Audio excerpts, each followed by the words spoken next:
What's happening, everybody? Welcome back. This is Forgo, and I've been getting tons and tons of requests as far as what cores you should be unlocking or leveling up on all of your EX characters, the characters that use change-up kits on, or the characters that just have a native red border like Kyo here, who is a native EX, so is Akuma, Chun-Li, and so is Ryu, right? Those are the only native EX characters we have. All these other characters that are EX have change-up kits. You actually make them from a regular purple bordered character into a red bordered character. So what cores are the best to unlock, guys? Which one of these things should you level up? Because you only have so many of the points available for each character. And remember, for every awakened level character that your character is, you get 10 of these points, which means in total, you can get 70 of these points because you can take a character all the way up to awakened level 7D. So what I've done, guys, is I took the liberty to go ahead and make a little list for you guys to show you exactly what cores you should level up. Now, I tried to make this list as simple as possible. You guys can see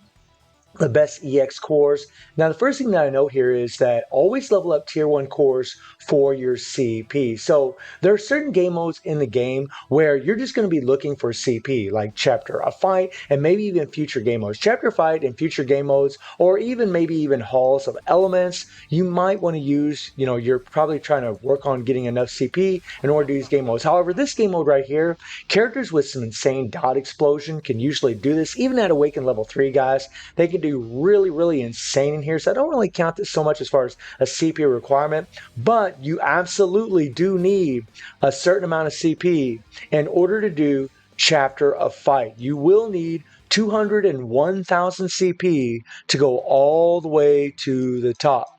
Okay?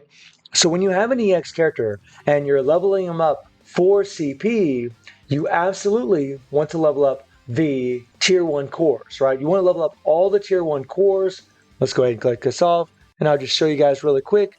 You always want to level up these right here, because when you level up your attack, defense, penetration, and HP on a character, this is what levels up your CP. This is what's going to give you all those extra stats in order to gain a lot more CP. So do keep that in mind. And remember also, once you level up these things, you can reset it. You can use these little tokens that they're going to give you to do it, but these things are going to be very rare. You're not going to get very many of them. So really, whenever you're doing this for a character, whenever you're unlocking their cores, see, I just went ahead and leveled that up, right? I just went ahead and reset that, right?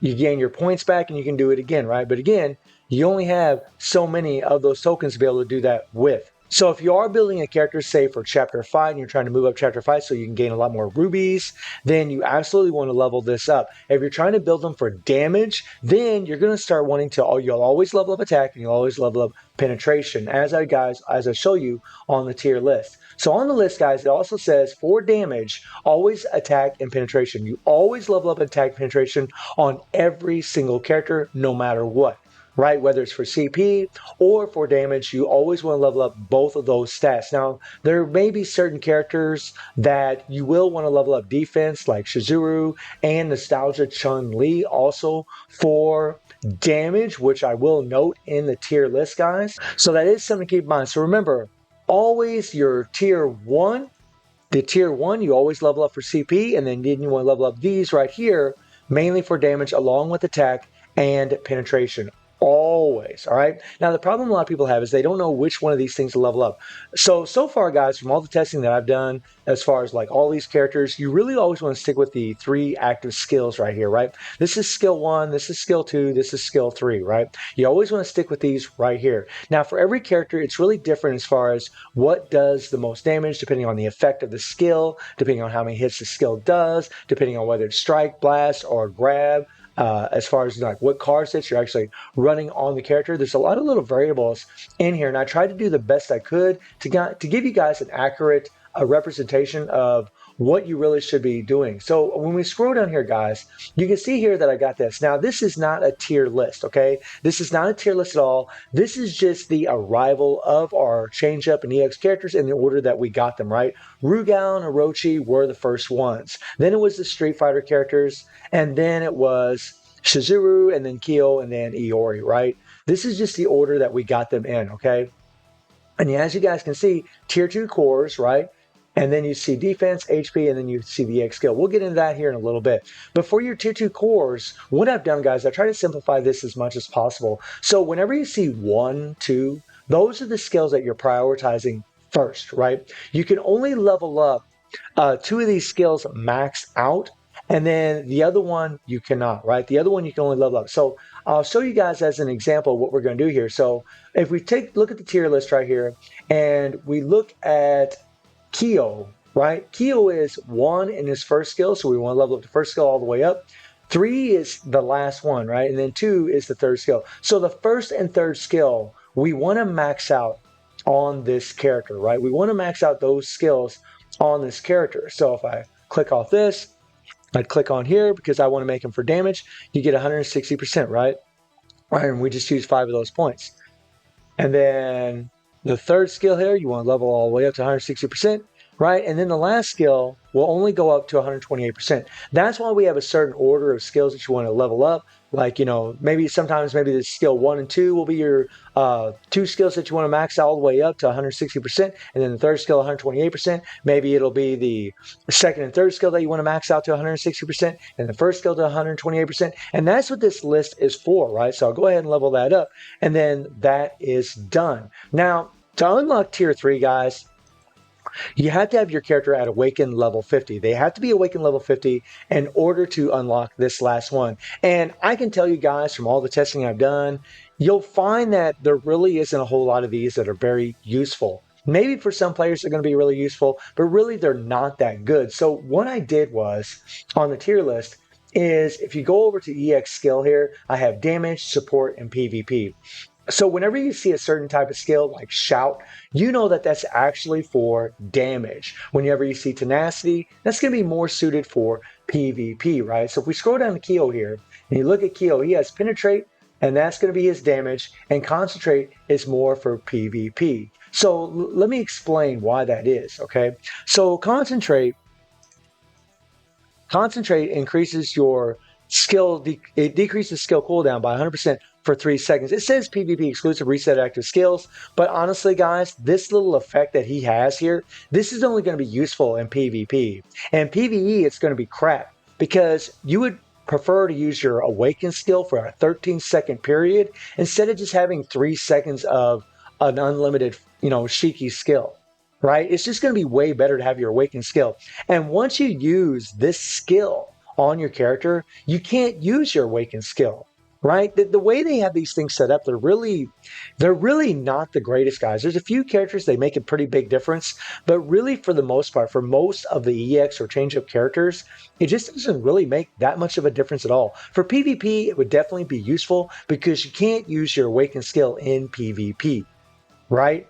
But having this, reset on your Shiki skill would be really, really good for Kyo. And then penetrate is actually for damage. And the reasons for damage, because it actually increases critical rate for 20% for 15 seconds upon use. But again, guys, these kinds of EX skills, people just don't use. They're not very relevant. They're not very good at all. And you'll find that most of them are actually going to be that way. I mean, guys like Rugal, Shout is really cool, but I never use Shout, right? I never use Shout. I can get over 9 billion in guild raid with the guy, and I never use it at all, right?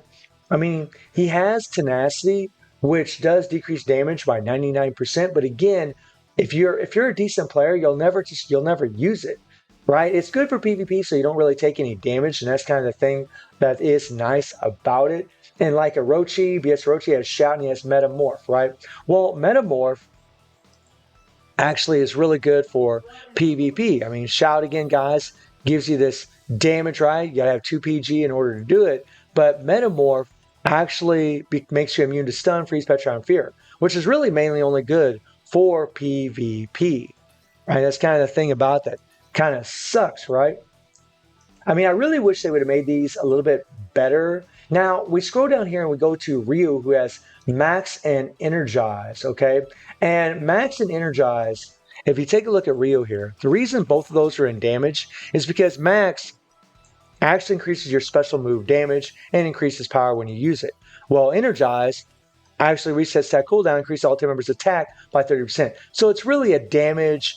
His is pretty much exclusively only for damage. This one here really isn't that bad, but again, guys, like when I play with Ryu, I never ever use it. I mean, again, guys, whenever you use that thing, you can't use your Awakened skill.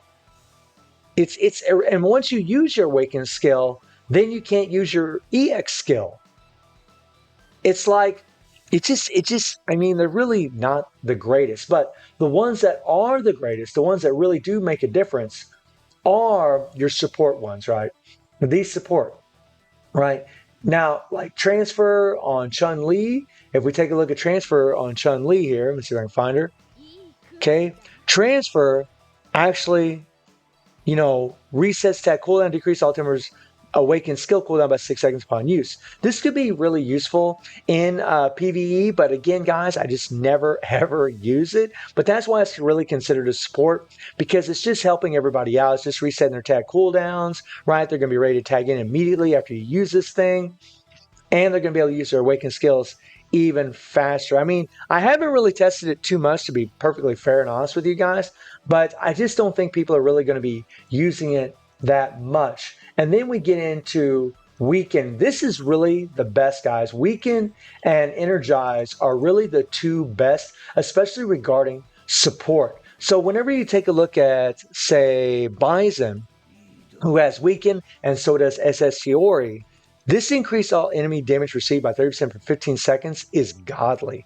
It's so good for increasing your damage on characters, because this thing actually lasts for 15 seconds, which is awesome. I mean, you could pretty much get an entire Awakened skill using this, and Bison and SS Iori are the only two characters that actually have Weaken, right?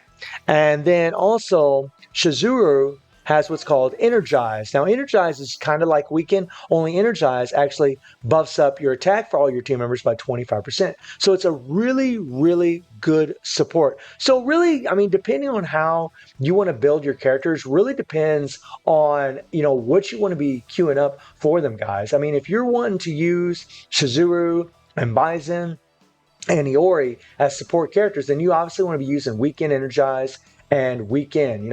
If you're trying to get more damage out of certain characters, you want to be using Shout. It's really up to you whether you want to use Max or Energize on Ryu if you're really, queuing that up. But again, guys, I don't use any of these. I mean, if you're into PvP, Metamorph is actually quite godly, and Tenacity, decreasing damage is actually really, really nice for PvP. But for PvE, I mean, Weaken and Energize are the big dogs. And then, of course, Shout increases your damage.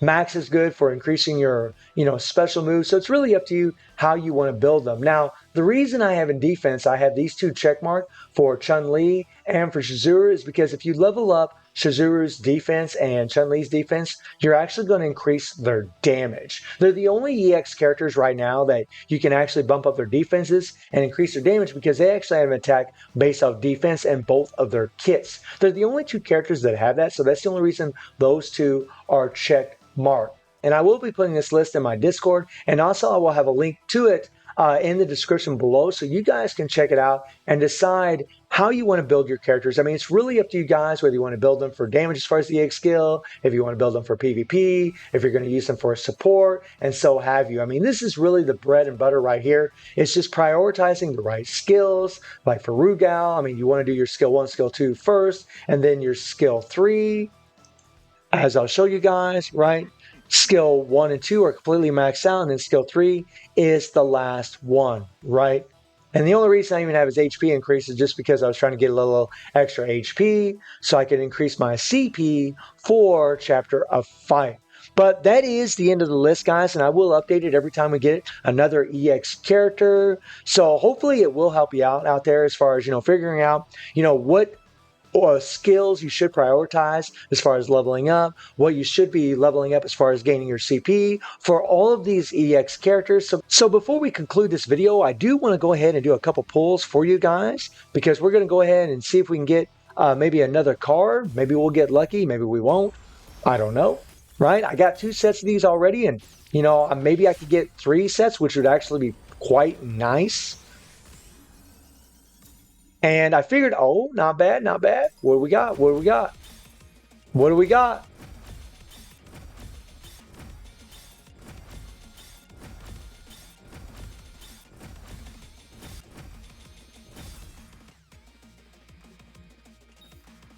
Type 2 card, guys. That is awesome. So now that I got this card and I have a selector, I can easily go to the pity and get another card, and I'll have 3 sets of these things. So we're just going to go ahead and do this. That is freaking awesome. Totally amazing. Wow. Very, very cool. Very, very lucky. Okay, we'll skip that. And I'll be able to acquire enough rubies before this banner ends in order to go all the way to that pity, which is pretty damn spectacular, guys. So let me know how y'all doing in the game. And if you do disagree with anything on the core list, please put it down in the comments below. And I will take a second look at that character and adjust the list accordingly. And I do stream on Twitch at 9 p.m. GMT plus 7 time. The link is in the description below. And I hope you enjoyed the video. Thank you for watching. Y'all take care and have a good one. See you, everybody.